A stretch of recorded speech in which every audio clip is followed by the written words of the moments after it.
নমস্কার, আমি অঙ্কুর। শুরু করছি পলিটিক্স। কি হবে ভবিষ্যৎ? অন্ধকার ছাড়া কি আর সামনে কিছু নেই? এসএসসি নিয়ে সুপ্রিম কোর্টের রায়ের পর হাজার হাজার যোগ্য প্রার্থীর সামনে এটাই ছিল সবথেকে বড় প্রশ্ন। রোদে ঝড়ে দিনের পর দিন রাস্তায় পড়ে থেকেছেন যারা, শেষ পর্যন্ত তার পরিণতি ওই অন্ধকার? না, এই অন্ধকারেই দিশা দেখালেন মমতা বন্দ্যোপাধ্যায়। সাহস জোগালেন হতাশায় দুমড়ে যাওয়া যোগ্য প্রার্থীদের। নেতাজি ইন্ডোরের সমাবেশে যোগ্য চাকরিহারাদের পাশে দাঁড়ালেন মুখ্যমন্ত্রী।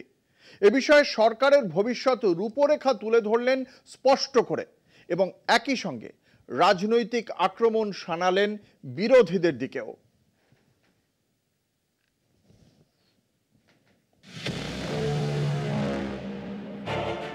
সুপ্রিম কোর্টের নির্দেশে সম্প্রতি চাকরি গিয়েছে রাজ্যের প্রায় 26,000 শিক্ষক ও শিক্ষাকর্মীর। সেই নির্দেশ ঘিরেই আড়াআড়িভাবে ভাগ হয়ে গিয়েছে গত কয়েক বছর ধরে বিভিন্ন স্কুলে একসঙ্গে চাকরি করা যোগ্য ও অযোগ্য প্রার্থীরা। সুপ্রিম নির্দেশে অযোগ্যরা চাকরি হারালেও সরকার যে তাদের পাশে নেই তা ইতিমধ্যেই ঠাড়ে ঠোরে বুঝিয়ে দিয়েছে নবান্ন। এদিন নেতাজি ইন্ডোরের সমাবেশে কার্যত যোগ্য চাকরিহারাদের পাশে দাঁড়িয়ে সরকারের ভবিষ্যৎ রূপরেখা স্পষ্ট করেন মুখ্যমন্ত্রী।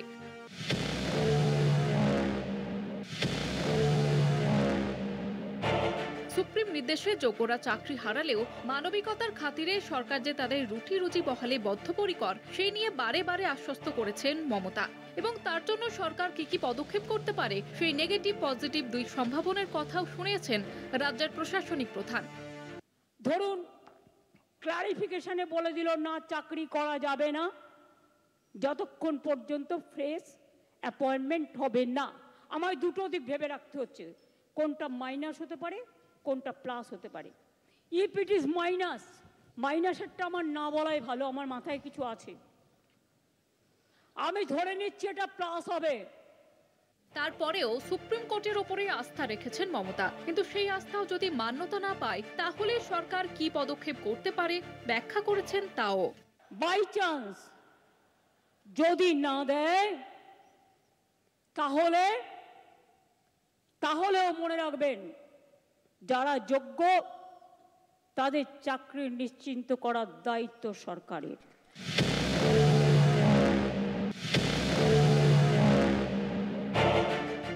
সুপ্রিম কোর্টের নির্দেশের প্রেক্ষিতে সরকার যে যোগ্যদের চাকরি বাঁচাতে মরিয়া, এদিনের সমাবেশে সেই ইঙ্গিত দিয়েছেন মুখ্যমন্ত্রী। আমাদের plan A ready, B ready, C ready, D ready and E ready. মনে রাখবেন, এই যোগ্য টিচারদের চাকরি যাতে কোনোভাবে না যায়। যদি বলে তোমাকে 2 মাসে প্রসেস করতে হবে, আপনাদের তো কেউ চাকরি টার্মিনেট করেনি এখনো পর্যন্ত, করেছে কি? কোনো নোটিশ পেয়েছেন? আপনার বিরুদ্ধে দুর্নীতি না যদি প্রমাণ করতে পারে তো কি আপনাকে কেউ যেতে বারণ করেছে? যান না, আপনি আপনার কাজ করুন না। আপনার কাজ কে বারণ করেছে? আর এই নিয়ে শুরু হয়েছে টানাপোড়েন। রাজ্য সরকার বললেও শীর্ষ আদালতে বাতিল শিক্ষক ও শিক্ষাকর্মীরা কিভাবে স্কুলে হাজিরা দেবেন, যদিও সেই পথও বাতলে দিয়েছেন মমতা। আমি এডুকেশন ডিপার্টমেন্টকে রিকোয়েস্ট করতে পারি। কি রিকোয়েস্ট? এটা আমরা লিগাল আলোচনা করেই বলছি যে 2 মাস বলেছে তো 3 মাসের মধ্যে প্রসেস কমপ্লিট করতে হবে। অল্টারনেটিভ যা করার আমরা করব, এবং সেক্ষেত্রে আপনারা যাতে আবার চাকরি ফিরে পান তার ব্যবস্থা প্রসেসের মধ্যে দিয়েই 2 মাসের মধ্যেই কমপ্লিট হবে, এবং আপনাদের চাকরি ব্রেক হবে না। চাকরি চালু রাখলে তা যে কেবলই স্বেচ্ছাশ্রম হবে না তাও মনে করিয়ে দিয়েছেন মুখ্যমন্ত্রী। সেক্ষেত্রে সরকার যোগ্যদের পাশে থাকবে বলে আশ্বাস মমতার। দুটো ভাগ এই পর্যায়ের, একটা যোগ্য আর একটা অযোগ্য। যোগ্যদের চাকরি যাতে যোগ্যরা ফিরে পায় মর্যাদার সাথে, সম্মানের সাথে, আমরা প্রথমে ক্ল্যারিটি চাইব। যদি ক্ল্যারিটি সুপ্রিম কোর্ট ক্লিয়ার করে দেয় আমরা সকলে গ্রেটফুল থাকব, আর যদি না করে তখন আমাদের রাস্তা থেকেই আমরা রাস্তা বের করে নিয়ে আপনাদের পাশে দাঁড়াবো, যাতে আপনাদের কোনো অসুবিধে না হয়। 2 মাস সাফার করলে 20 বছর সাফার করতে হবে না, আর ওই 2 মাসও পুষিয়ে দেবো। 26,000 কর্মরতের চাকরি যাওয়াকে কেন্দ্র করে বিরোধীরা ঘোলা জলে মাছ ধরতে নেমেছে বলে অভিযোগ তৃণমূলের। চাকরিহারাদের পাশে দাঁড়িয়ে মমতা প্রথম চোটেই সেই অস্ত্র ভোঁতা করে দিলেন বলে মত শাসক দলের একাংশের। কলকাতা টিভি। পাশাপাশি দুটো ছবি, সম্ভবত এই দুটো দৃশ্যই ছিল আজ রাজ্যের সবথেকে বড় রাজনৈতিক চর্চার বিষয়। একদিকে নেতাজি ইন্ডোরের সমাবেশে যখন চাকরিহারাদের পাশে দাঁড়ানোর কথা ঘোষণা করছেন মুখ্যমন্ত্রী, আশ্বাস দিচ্ছেন তাদের, ঠিক তখনই চাকরিহারাদের হয়ে কালীঘাট চলো অভিযান চলছে বিজেপির। এই কালীঘাট অভিযান নিয়ে বিজেপির চেঁচামেচি গত কদিন ধরে কিছু কম ছিল না, কিন্তু কথায় বলে যত গর্জায় তত বর্ষায় না। বিজেপির কালীঘাট অভিযানেরও সেই পরিণতি হলো। এক্সাইড মোড়ে জমা হতেই সেই জমায়েতে ছত্রভঙ্গ করল পুলিশ। আটক একের পর এক বিজেপি নেতা নেত্রী। লালবাজার নিয়ে যাওয়া হলো নেতাকর্মীদের।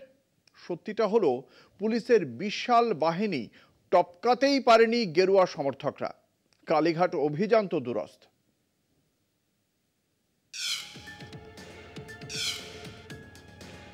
শুরুতেই শেষ বিজেপির কর্মসূচি, সফল হলো না বিজেপির কালীঘাট অভিযান।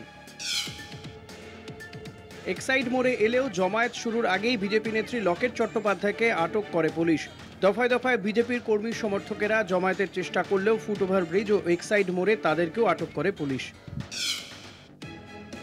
শেষ বেলায় যুব মোর্চার রাজ্য সভাপতি ইন্দ্রনীল খাঁ, বিজেপি নেতা তমঘ্ন ঘোষ সহ বেশ কয়েকজন জমায়েত শুরুর চেষ্টা করলে তাদেরও জায়গা হয় পুলিশের ভ্যানে।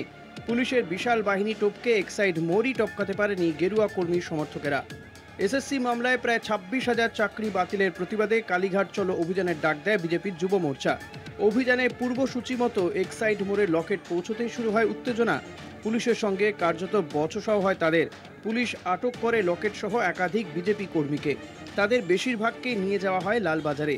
এদিকে বিধানসভার বাইরে দাঁড়িয়ে এ বিষয়ে মুখ্যমন্ত্রীকেই কাঠগড়ায় তুলেছেন বিরোধী দলনেতা। যোগ্যদের রক্ষা করার জন্য আপনাকে হাইকোর্ট এবং সুপ্রিম কোর্ট 3 বছর সুযোগ দিয়েছিল, আপনি সেটা করেননি, আপনি অপরাধী। সব মিলিয়ে যে কর্মসূচির কথা বিজেপির তরফ থেকে ঢাক পিটিয়ে ঘোষণা করা হলো, সেই কর্মসূচি আদতে বাস্তবায়িতই করতে পারল না ভারতীয় জনতা পার্টির যুব মোর্চার সংগঠন। ক্যামেরায় সুবীরের সাথে অরিত্র, কলকাতা টিভি।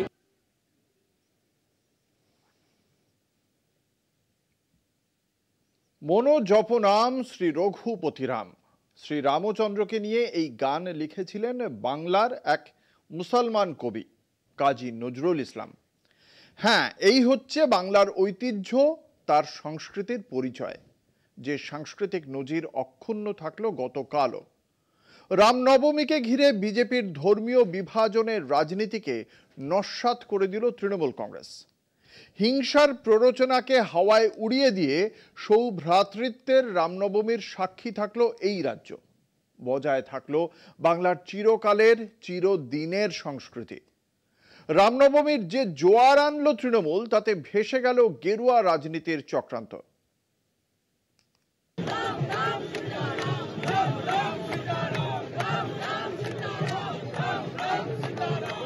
উপলক্ষ রামনবমী, নিশানা কিন্তু ধর্মীয় বিভাজন।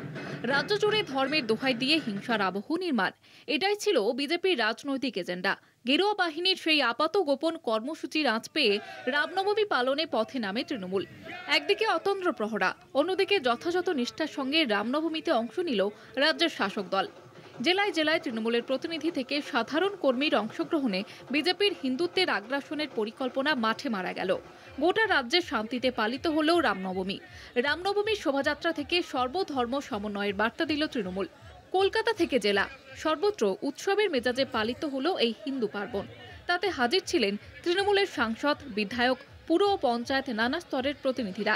জনতার অংশগ্রহণের নিরিখে সংঘ পরিবারের জমায়েত ফেসে গেল খড়কুটোর মতো। আদালতে নিষেধাজ্ঞা সত্ত্বেও সশস্ত্র মিছিল দেখা যায় গেরুয়া বাহিনীর। একদিকে প্রশাসনিক সতর্কতা, অন্যদিকে শাসক দলের নেতাকর্মীদের শোভাযাত্রায় জনতার অংশগ্রহণের প্রাবল্যে অপ্রাসঙ্গিক হয়ে পড়ল অস্ত্রের হুঙ্কার। রাজ্যের নানা জায়গায় মুসলমান সম্প্রদায়ের মানুষও পা মিলিয়েছেন রামনবমীর শোভাযাত্রায়। দুই সম্প্রদায়ের ভ্রাতৃত্বের এই অন্য নজিরে ভেস্তে গিয়েছে বিজেপির গেরুয়া সন্ত্রাসের ছক। স্বভাবতই হতাশ গেরুয়া শিবির। মুখ্যমন্ত্রী মমতা বন্দ্যোপাধ্যায়কে আর বলতে হয়নি, বাংলার মানুষই ফের মনে করিয়ে দিয়েছে ধর্ম যার যার, উৎসব সবার। কলকাতা টিভি।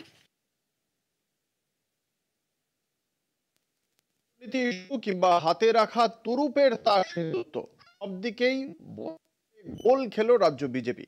আর দেশের বাজার বলছে বিশ্বগুরু নরেন্দ্র মোদীর ম্যাজিক ফিকে হচ্ছে দিন দিন। কিভাবে বলবো, ফিরে আসছি একটা ব্রেকের পর।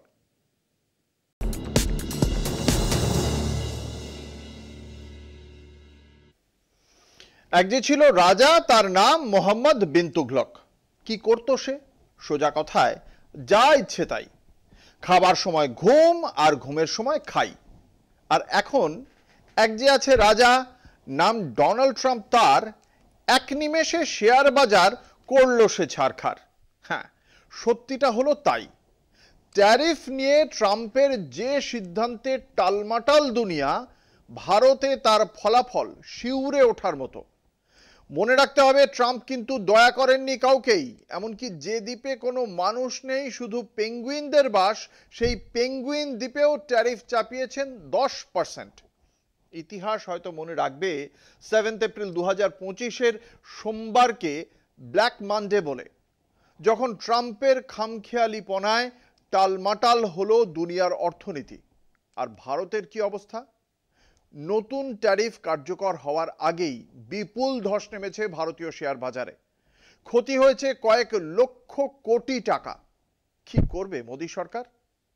শুধু এটুকুই নয়, বিশ্ববাজারে অপরিশোধিত তেলের দাম কমেছে, সেখানে পেট্রোল ও ডিজেলের ওপর এক্সাইজ ট্যাক্স চাপলো 2 টাকা। তবে এতে হয়তো সরাসরি গ্রাহক ক্ষতিগ্রস্ত হবে না, তবে 50 টাকা বাড়লো গ্যাস সিলিন্ডারের দাম। কি করছে মোদী সরকার? এদিকে ট্রাম্পের খেয়ালি সিদ্ধান্তের দাম চুকোতে হচ্ছে গোটা দুনিয়া, এমনকি আমেরিকাকেও। ইতিমধ্যেই 3% পড়ে গেছে মার্কিন শেয়ার। নগরে আগুন লাগলে দেবালয় কি এড়ায়? ডোনাল্ড ট্রাম্প নিজের আগুনে নিজেই পুড়ে মরবেন, নাকি অন্য কিছু হবে? দেখা যাক।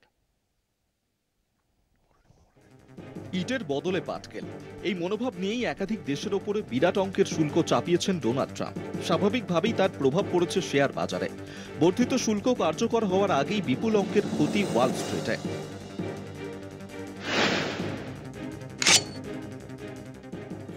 7 এপ্রিল তথা 2025 সালের প্রথম সোমবার ইতিহাসে অভিশপ্ত দিন তথা ব্ল্যাক মানডে হিসেবে চিহ্নিত হয়ে থাকবে কিনা সেই উদ্বেগ তৈরি হয়েছে। কারণ ট্রাম্পের নয়া শুল্ক নীতির ধাক্কায় যেভাবে পতনের মুখে পড়ছে গোটা বিশ্বের শেয়ার বাজার, তাতে 1987-র সেই কালো সোমবারের স্মৃতি ফিরে আসছে বারবার। 9 এপ্রিল মধ্যরাত থেকে ট্রাম্পের এই নয়া বর্ধিত শুল্ক নীতি কার্যকর হবে। তার আগে সোমবার সকালেই দিকে দিকে শেয়ার বাজারে ধস। দিনের শুরুতেই চীনের সাংহাই কম্পোজিট ইন্ডেক্স পড়ে যায় 4.21%। 7% পড়ে যায় জাপানের নিক্কেই সূচক। দক্ষিণ কোরিয়ার কোস্পির সূচক পড়ে 4.8%। হংকংয়ের শেয়ার বাজার নেমে যায় 9%-এরও বেশি। অস্ট্রেলিয়া এবং তাইওয়ানের শেয়ার বাজার যথাক্রমে 6 এবং 9.8% পড়ে যায়। ঢুকছে ভারতীয় শেয়ার বাজারও। দিনের শুরুতেই সেন্সেক্স 3,939.68 পয়েন্ট কমে 71,425.01 দাঁড়ায়। নিফটিও 1,160.8 পয়েন্ট কমে 21,743.65-এ পৌঁছয়। Investors feel that in the event of trade war, nobody wins. And this would be inflationary for everybody, and this will slow down. This will slow down the global GDP growth. This will slow down, even the countries which are export-oriented, their growth. গত কয়েকদিনে share বাজারে কয়েক লক্ষ কোটি টাকার পতন হয়েছে। মাথায় হাত ব্যবসায়ী এবং বিনিয়োগকারীদের।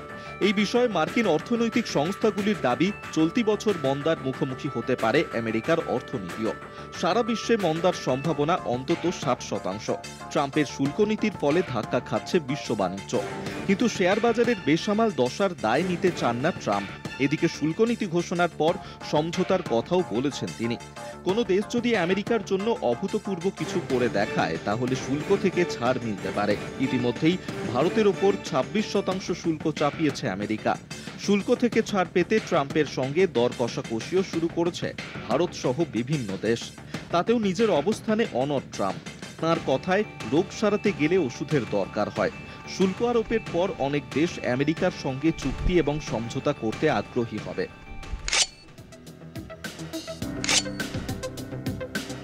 বিশ্ব বাণিজ্য সংস্থায় মার্কিন প্রেসিডেন্টের শুল্ক নীতির বিরুদ্ধে অভিযোগ জানিয়েছে চীন। ট্রাম্পের অর্থনীতিকে ভুল আখ্যা দিয়ে সরব হয়েছে শি জিনপিং সরকার। অন্যদিকে আমেরিকার বাজারে চীনা পণ্য আমদানির ক্ষেত্রে 34% অতিরিক্ত শুল্ক চাপিয়েছেন ট্রাম্প। সেখানে পাল্টা মার্কিন পণ্যের ওপর 34% অতিরিক্ত শুল্ক চাপানোর সিদ্ধান্ত নিয়েছে চীনও। সূত্রের খবর, শুধু তাই নয়, 16টি মার্কিন সংস্থাকেও চিহ্নিত করা হয়েছে যাদের উপর রপ্তানি নিষেধাজ্ঞা জারি করতে পারে বেজিং। বিবৃতি দিয়ে চীনের বাণিজ্য মন্ত্রক জানিয়েছে অবিলম্বে এই শুল্ক বাতিল করতে হবে আমেরিকাকে, না হলে বিশ্বের অর্থনৈতিক উন্নয়ন বিপন্ন হবে।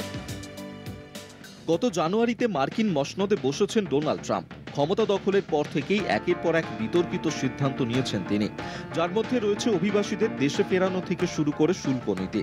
প্রেসিডেন্টের এমন আচরণে ক্ষুব্ধ আমেরিকার আম জনতা। ফ্যাসিবাদ চলবে না। ট্রাম্পের খামখেয়ালিপনার বিরুদ্ধে হাজার হাজার মানুষের জমায়েত। ক্ষোভ উপড়ে পথে নামেন আমেরিকানরা। যে মার্কিনীরা তাঁকে ভোট দিয়ে ফের ক্ষমতায় এনেছেন তাঁরাই এবার রাস্তায় নেমে বিক্ষোভ দেখাচ্ছেন।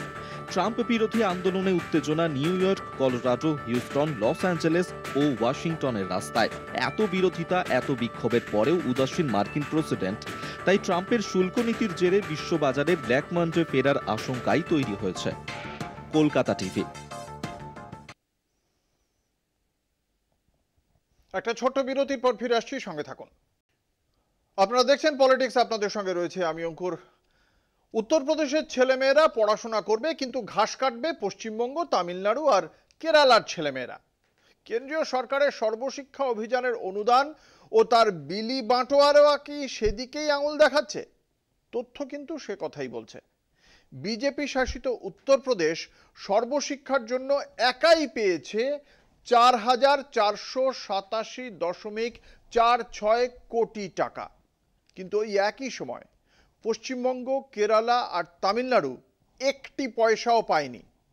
বিশেষজ্ঞদের মতে এই বঞ্চনার পেছনে রয়েছে প্রতিহিংসামূলক রাজনীতি। দেখুন।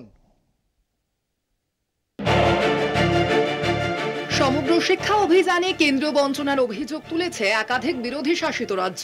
কেরল, তামিলনাড়ু ও পশ্চিমবঙ্গ, এই তিনটি রাজ্য এখনো পর্যন্ত 2024 থেকে 25 অর্থবর্ষে কেন্দ্রের সমগ্র শিক্ষা যোজনার শেয়ার থেকে 1 টাকাও পায়নি।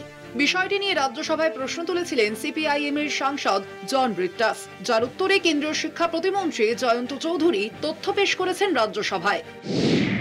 পশ্চিমবঙ্গের জন্য চলতি আর্থিক বর্ষে কেন্দ্রীয় বরাদ্দ 1,745.80 কোটি টাকা, তামিলনাড়ুর জন্য 2,151.60 কোটি এবং কেরলের জন্য 328.90 কোটি টাকা। কিন্তু 27 মার্চ পর্যন্ত এই তিন রাজ্য কেন্দ্রীয় শেয়ার থেকে কোনো অর্থই পায়নি। একই সময়ে বিজেপি শাসিত উত্তরপ্রদেশ একাই পেয়েছে 4,487.46 কোটি টাকা, যা দেশের মধ্যে সর্বোচ্চ। সমগ্র দেশের 36টি রাজ্য ও কেন্দ্রশাসিত অঞ্চলের মধ্যে বরাদ্দ ছিল মোট 45,830.21 কোটি টাকা। তার মধ্যে 27,833.50 কোটি টাকা ইতিমধ্যেই ছাড় করা হয়েছে। তবে বাদ কেবল এই তিন রাজ্য। অথচ এই তিন রাজ্যে নথিভুক্ত শিক্ষার্থীর সংখ্যা জাতীয় গড়ের থেকেও বেশি। বিশেষজ্ঞদের মতে এই বঞ্চনার পেছনে রয়েছে প্রতিহিংসামূলক রাজনীতি। সর্বশিক্ষা অভিযান বা এসএসএ শিক্ষার মৌলিক অধিকার রূপায়ণে এক যুগান্তকারী প্রকল্প। অথচ এই প্রকল্পের ফান্ড আটকে রাখা হয়েছে শুধুমাত্র রাজনৈতিক মতপার্থক্যের কারণে, এমনই অভিযোগ তুলেছে সংসদের স্থায়ী কমিটিও। এই পদক্ষেপকে অন্যায্য ও অসাংবিধানিক বলে আখ্যা দিয়েছে সংসদীয় কমিটি। কমিটির নেতৃত্বে কংগ্রেস সাংসদ দিগ্বিজয় সিং। সংসদীয় কমিটির রিপোর্টে স্পষ্ট বলা হয়েছে, এসএসএ কোনো রাজনৈতিক বা এক্সিকিউটিভ স্কিম নয়। এটি 86তম সাংবিধানিক সংশোধনী অনুযায়ী প্রত্যেক শিশুর শিক্ষার অধিকার বাস্তবায়নের হাতিয়ার। জাতীয় শিক্ষানীতিতে প্রস্তাবিত ত্রিভাষা সূত্র নিয়ে কেন্দ্রের বিরোধিতা করেছে তামিলনাড়ু।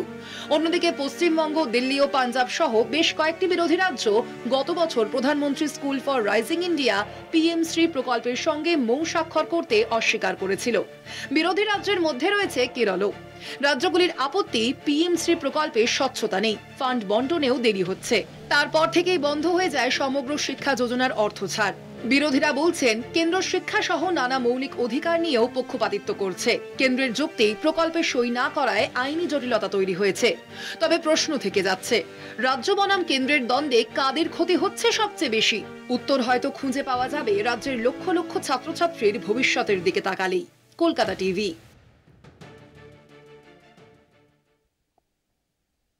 শুধু যে শিক্ষাক্ষেত্রে কেন্দ্রীয় সরকার বিজেপি শাসিত রাজ্যকে পয়সা দিচ্ছে, অন্যান্য রাজ্যকে দিচ্ছে না, অবিজেপি শাসিত রাজ্যকে দিচ্ছে না, শুধু এখানেই থেমে যায়নি এই বৈষম্য। পুলিশের যে ভূমিকা, সেই ভূমিকাতেও বৈষম্য দেখতে পাওয়া যাচ্ছে।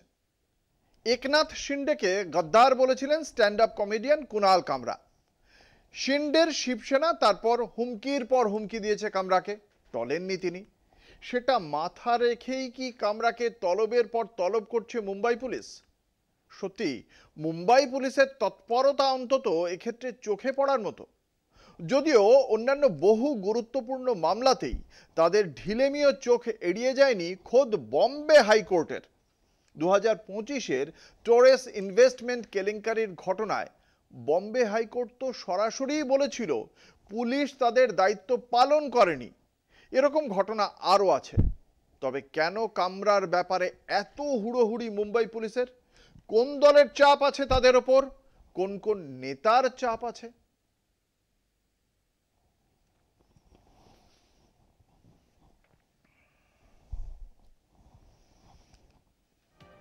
একনাথ শিন্ডেকে গদ্দার বলার অভিযোগে কমেডিয়ান কুনাল কামরার বিরুদ্ধে একের পর এক তলব পাঠাচ্ছে মুম্বাই পুলিশ। ইতিমধ্যেই 3 বার ডাকলেও হাজির হননি কামরা। 5 এপ্রিল বম্বে হাইকোর্টে তিনি আবেদন করেছেন যাতে তার বিরুদ্ধে দায়ের হওয়া এফআইআর বাতিল হয়। আদালত কি সিদ্ধান্ত নেবে সেটা বিচার ব্যবস্থার বিষয়, কিন্তু প্রশ্ন উঠছে একটি মন্তব্যের জন্য এতটা তৎপর মুম্বাই পুলিশ, অথচ অন্য একাধিক গুরুতর অভিযোগে তাদের ভূমিকায় বা কেন এত ঢিলেঢালা? 22 জানুয়ারি 2025 টোর্স ইনভেস্টমেন্ট কেলেঙ্কারিতে দ্রুত ব্যবস্থা না নেওয়ায় বম্বে হাইকোর্ট মন্তব্য করে পুলিশ তাদের দায়িত্ব পালন করেনি। 10 জানুয়ারি এনসিপি নেতা বাবা সিদ্দিকীর ছেলে জিশান অভিযোগ করেন তার বাবার রহস্য মৃত্যুর তদন্তে পুলিশের নিষ্ক্রিয়তা নিয়ে। তিনি মুখ্যমন্ত্রীর দ্বারস্থ হন। মুম্বাইয়ের চিরাগনগর থানা, যেখানে এক সাধারণ নাগরিকের অভিযোগ নিয়ে কোনো ব্যবস্থাই নেয়নি পুলিশ। রাজ্য মানবাধিকার কমিশন জানুয়ারির শেষের দিকে নির্দেশ দেয় 27 ফেব্রুয়ারির মধ্যে তদন্ত রিপোর্ট জমা দিতে হবে। অবৈধ হকারদের বিরুদ্ধে ব্যবস্থা না নেওয়ায় জুলাই 2024-এ বম্বে হাইকোর্ট একযোগে ভর্ৎসনা করে মুম্বাই পুলিশ এবং বিএমসিকে, অর্থাৎ যেখানে শাসক শিবিরের অস্বস্তি সেখানে পুলিশের টার্গেটেড অ্যাকশন, আর যেখানে সাধারণ মানুষ বা বিরোধীদের প্রশ্ন সেখানে রহস্যজনক নিরাপত্তা। কুনাল কামরার কণ্ঠরোধে সক্রিয়তা, অথচ হাজারো নাগরিক অভিযোগে নিশ্চুপ মুম্বাই পুলিশ। এই দ্বিচারিতা কি শুধুই কাকতালীয়, নাকি রাজনৈতিক চাপে পাল্টাচ্ছে পুলিশের গতি প্রকৃতি? এই প্রশ্ন এখন আদালতে নয়, জনমানুষেও ছড়িয়ে পড়ছে। গদ্দার বলার অপরাধে তলব, কিন্তু গডফাদারদের নিয়ে তদন্তে নিষ্পৃহ। এই ছবি কি আজকের শিন্ডে শিবসেনা বিজেপির আমলের মুম্বাই পুলিশের? কলকাতা টিভি। কোন আইন জরুরি বেশি, কোন আইনটা দামি, সেসব খবর এই দেশেতে জানেন অন্তর্যামী। হ্যাঁ, তা যদি না হয় তবে এত চটজলদি ওয়াকফ বিল ওয়াকফ আইনে বদলে যায় কিভাবে? আমরা জানি এই ওয়াকফ বিল নিয়ে ক্ষোভ, বিক্ষোভ, প্রতিবাদ এসবের শেষ ছিল না।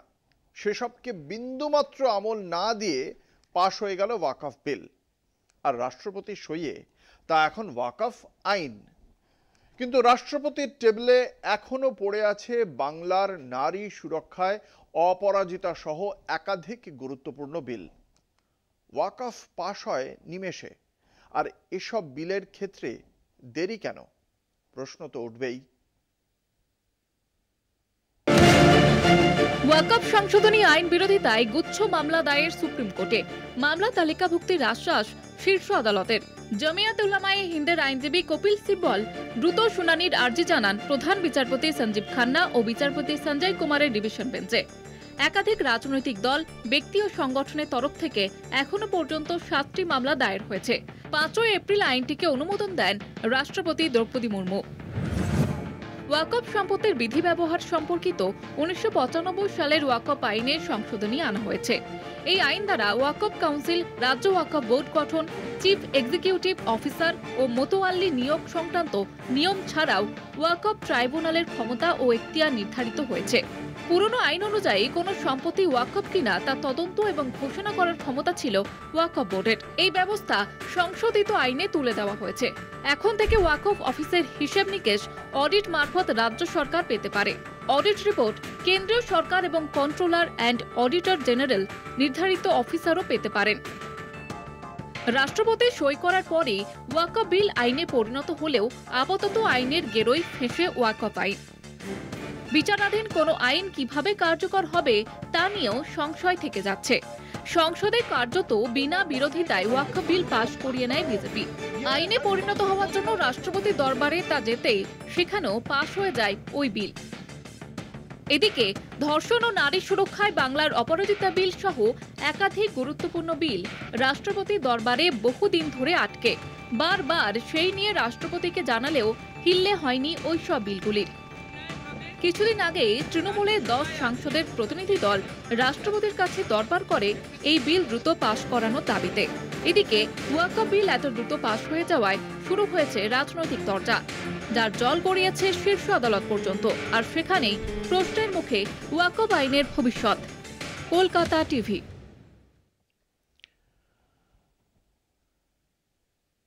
নিয়ে নেব একটা ছোট্ট বিরতি। বিরতির পর ফিরে এসে নজর রাখবো বিদেশের খবরে। সঙ্গে থাকুন। তার নিশ্চয়ই আনন্দে ঘুম হচ্ছে না, বলছি ডোনাল্ড ট্রাম্পের কথা। কেননা লাজ, লজ্জা, মানবিকতা সব কিছুর মাথা খেয়ে তিনি তো অনায়াসেই বলতে পেরেছিলেন যুদ্ধ বিধ্বস্ত গাজা শহরটা কিনে নিয়ে সেখানে তৈরি করবেন একের পর এক আমিরি রিসর্ট, বড়লোকদের ফুর্তির জন্য। কোন শহর কিনতে চেয়েছিলেন ট্রাম্প? যেখানে বিশ্বজুড়ে নিন্দা, সমালোচনা, প্রতিবাদের পরেও থামছে না ইসরায়েলের হামলা। যে হামলার নেতৃত্ব দিচ্ছেন ইসরায়েলি প্রধানমন্ত্রী বেঞ্জামিন নেতানিয়াহু। আকাশ থেকে আগুন ঝরিয়ে দিচ্ছেন অসহায় অসামরিক নাগরিক আর বাচ্চাদের ওপর। রাষ্ট্রসংঘের রিপোর্ট, প্রত্যেক দিন মারা যাচ্ছে বা আহত হচ্ছে অন্তত 100 শিশু, যাদের ছবির দিকেও কোনো সুস্থ মানুষ চোখ তুলে তাকাতে পারবে না। কিন্তু ইসরায়েলের তাতে কিছু এসে যায় না। মানুষের কান্না আর কালো ধোঁয়ায় ঢাকা পড়ে গেছে গাজা।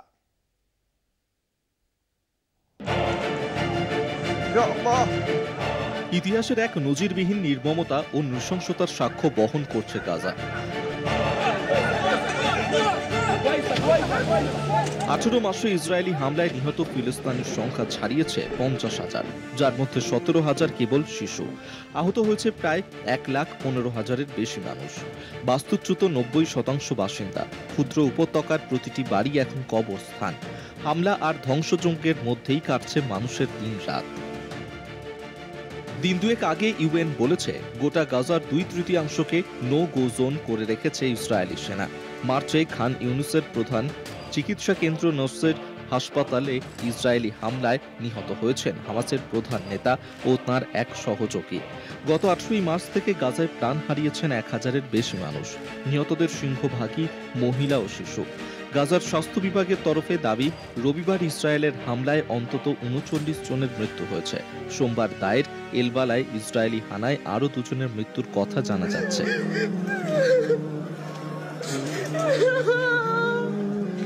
মার্চে যুদ্ধবিরতির শর্ত ভাঙার পর থেকে ইসরায়েলি হামলা আরও তীব্র হয়েছে। দক্ষিণ গাজায় রাফাকে বিচ্ছিন্ন করতে তৈরি করা হয়েছে একটি নিরাপত্তা করিডোর। মোতায়েন করা হয়েছে অতিরিক্ত সেনা। জীবন বাঁচাতে মানুষ এক প্রান্ত থেকে আরেক প্রান্তে ছুটে বেড়াচ্ছে। কিন্তু গাজা বা রাফা এখনো ধ্বংস হয়ে যায়নি।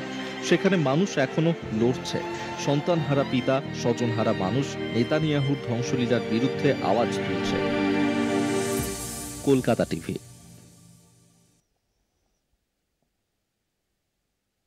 মানুষের ইতিহাস চলেছে রক্তের ওপর দিয়ে। পুরাণ বা মহাকাব্যেও রয়েছে সেই রক্তের কথা। কখনো তা কুরুক্ষেত্র, আবার কখনো তা ট্রয়ের যুদ্ধ। মানুষের সভ্যতায় এই যুদ্ধ কি কোনোদিন থামবে না? পৃথিবীর দিকে তাকিয়ে এই প্রশ্নই মনে আসছে বারবার। একদিকে গাজার ওপরে চলছে নিষ্ঠুর ইসরায়েলি হামলা, অন্যদিকে রাশিয়া ইউক্রেন যুদ্ধ থামার কোনো লক্ষণই নেই। ইউক্রেনে ফের রুশ হামলা। যুদ্ধবিরতির প্রতিশ্রুতি শেষ বলে এক্স হ্যান্ডেলে পোস্ট করেছেন জেলেনস্কি। অভিযোগ করেছেন যে পুতিন কূটনীতির কোনো পরোয়াই করছেন না। রাশিয়া ইউক্রেন যুদ্ধ নিয়ে বড় বড় কথা বলেছিলেন ডোনাল্ড ট্রাম্প। এখন ট্রাম্প কোথায়? কেন পুতিন পাত্তাই দিচ্ছেন না ট্রাম্পকে? প্রশ্ন দেশ দুনিয়ায়। ইউক্রেন রাশিয়া যুদ্ধ থামিয়ে দেবেন বলে বহুবারই দাবি করেছেন মার্কিন প্রেসিডেন্ট ডোনাল্ড ট্রাম্প। কিন্তু যুদ্ধবিরতি নিয়ে যতই গুঞ্জন তৈরি হোক, ইউক্রেনে রুশ হামলা থামার নামই নেই। ফের ইউক্রেনের মাটিতে রুশ হামলা, মৃত 18। শুক্রবার এক রুশ ব্যালিস্টিক মিসাইল আছড়ে পড়ায় প্রাণ হারিয়েছেন 18 জন। মৃতদের মধ্যে 9টি শিশুও রয়েছে। আর তারপরই ইউক্রেনের প্রেসিডেন্ট জেলেনস্কি দাবি করেছেন যুদ্ধ থামানোর প্রতিটি রুশ প্রতিশ্রুতি এই হামলার সঙ্গে সঙ্গেই শেষ হয়ে গিয়েছে। রুশ প্রেসিডেন্ট ভ্লাদিমির পুতিন যে কূটনীতির কোনো পরোয়াই করছেন না, সে কথা বলেই কটাক্ষ করেছেন তিনি। ক্ষোভ উগরে এক্স হ্যান্ডেলে জেলেনস্কি লিখেছেন, এই আঘাত মোটেই দুর্ঘটনা নয়। রুশরা ভালো করেই জানতো কোথায় আঘাত করতে হবে। আমেরিকাকে দেওয়া কথা ভুলে গিয়ে রাশিয়া আক্রমণ করেছে। যুদ্ধ থামানোর প্রতিটি রুশ প্রতিশ্রুতি এই হামলার সঙ্গে সঙ্গেই শেষ হয়ে গিয়েছে।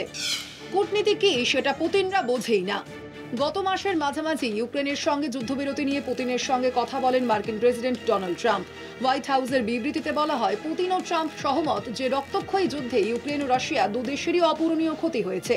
যে পরিমাণ শক্তি ও প্রাণের অপচয় হয়েছে তা মানব জাতির কল্যাণে ব্যবহার করা যেত। যদিও এখনই পূর্ণরূপে যুদ্ধবিরামে রাজি নয় রাশিয়া। এর মধ্যেই ইউক্রেনে রাশিয়ার হামলা যে যুদ্ধবিরতির দিকে পদক্ষেপ নয়, সেই দাবিতেই সরব হয়েছে ইউক্রেন।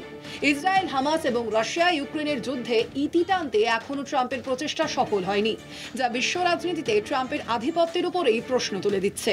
কলকাতা টিভি। পলিটিক্স আজ এ পর্যন্তই। দেখতে থাকুন কলকাতা টিভি, রাত দিন 7 দিন।